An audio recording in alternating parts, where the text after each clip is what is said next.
Maraming salamat din. Oo, so, isa namin namin. Sarap.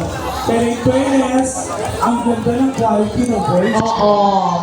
Yung mga ganyan, alam mo parang pili ko, if ever, this is not a political issue ako parang pili ko kaibigan ko lang si Kapitan. If ever man na manalo si Kapitan, na maging Kapitan ulit, ako mag-request ako kay Kapitan. Ano? Hindi ko lang alam kung pagbibigyan ako. Since marami pong singers sa barangay nyo, pwede po kayong minsan gumawa ng isang proyekto, lalipunin lahat ng singers, and then pagkumuan sa barangay. Di ba, Che? Kasi, Maraming talented na tao. your song is not perfect. Yung pagkakanta mo is not perfect. You know that. Kasi ako, 25 years na kami sa industry. Diba? Alam namin yan. Hindi ako singer, pero magaling ako sa mga Pero ang ganda ng quality ng voice mo. Potentially, Kaya yung mga judge, hindi naman sa pag-ano, yung mga judge parang feeling ko sa sobrang talino nila, hindi na dito usapin kung nagkamali ka or whatever. Parang feeling ko tinitignan nila yung voice quality. Yes, kaya nga tayo may criteria for judge. Alam mo, may yung boses mo maganda. Kapag nanalo si Kapitan, ako mag-request kay Kapitan. Anong i-request mo? Sabi ko, Kapitan,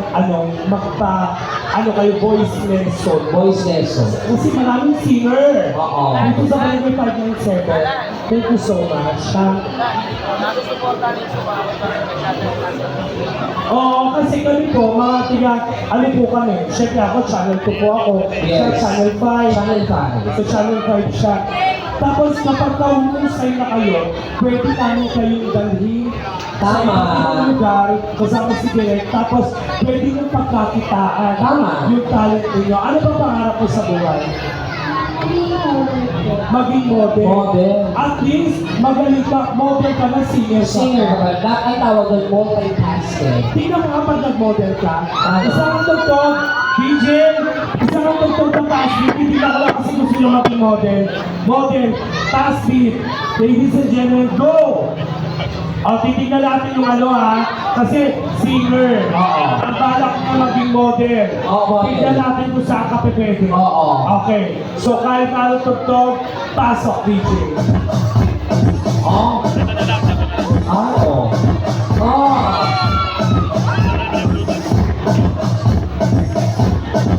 Model nga.